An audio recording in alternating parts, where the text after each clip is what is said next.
It's easy, it's tasty, it's my Thai chicken pie, and I'm going to take you through how I make it. It is one of my favorite things to make on a Sunday because it's great for dinner, it reheats really well, but you can also make mini pies you can then take to work for the rest of the week.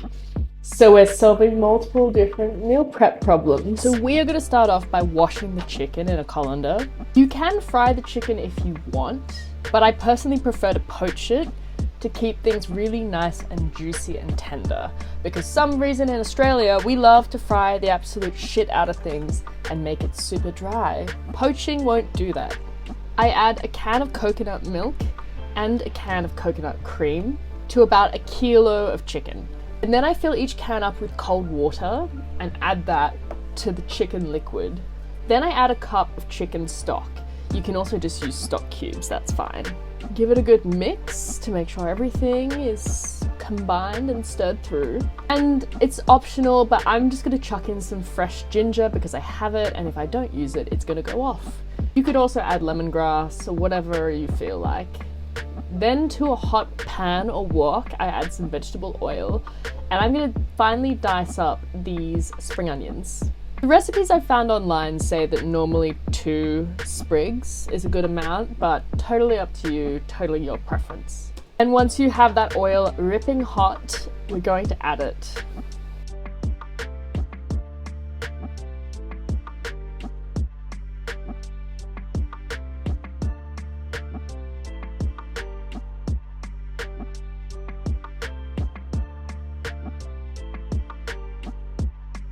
You can do this as a green curry, and that's what the original recipe is called for, but I'm not very good with spice, so I'm going to be using red curry paste, and I highly recommend, if you can't find this in your supermarket, get it off Amazon. This is by far the superior curry paste compared to a lot of the ones that you'll see in Woolworths.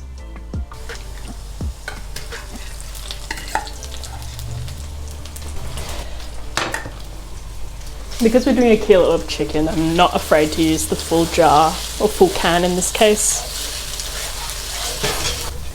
Become aromatic, so I'm now going to fish out my poached chicken.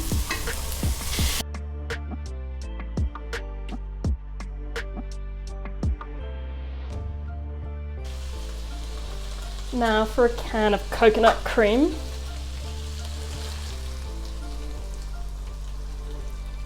The zest of a lime. I have sectioned my limes.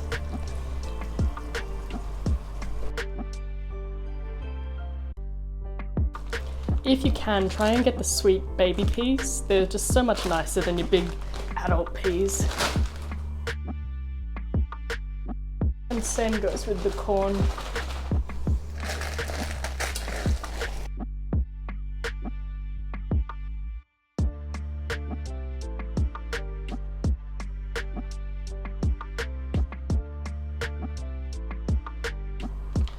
And I'm also going to add a little bit of this creamed coconut, which is literally a solidified version of the coconut. Instead of just adding pure liquid, it adds extra creaminess. Again, this one, just get it off Amazon or get it from your local Asian grocer. It's going to go in solid, but it will melt and it will blend. I'm going to add a splash of fish sauce as well, because I just feel like it could do with a bit of funkiness that the fish sauce will give. Not a lot, but just a little bit. She is definitely bubbling now, so I think it's probably about time to get some more, because I think it needs a bit more thickening. You can use corn flour as well. Once it's looking like thickness levels spelled with 3. In terms of how to actually form the pie, I'm going to do it 2 ways. So I'm doing a bigger one if I have feeding like a whole family, and by family I mean Chris and I.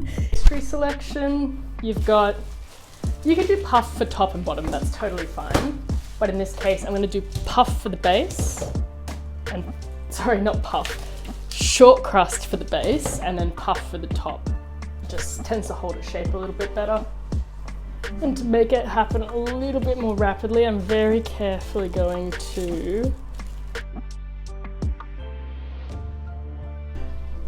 I've got a dough scraper coming tomorrow, which we're putting the short crust into the base.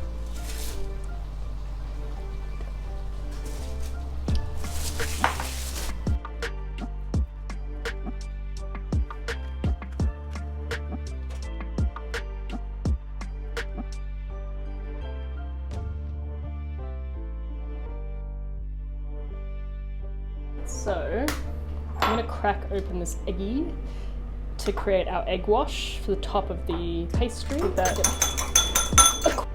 So I'm gonna take the liberty now to load these up. And I'm just gonna fold the little corners over and we'll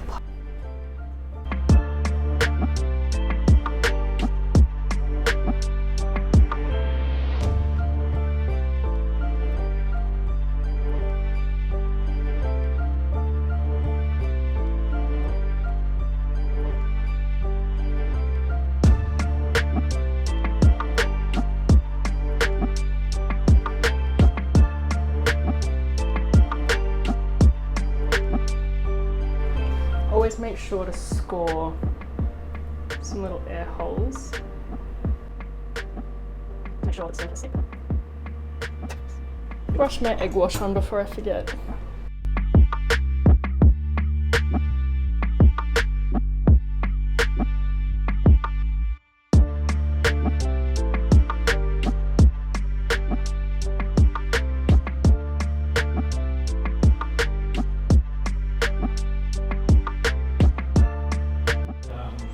I mean, they weren't pretty before, but I feel like they've turned out not too badly, even the ugly one. She's looking somewhat crispy and beautiful.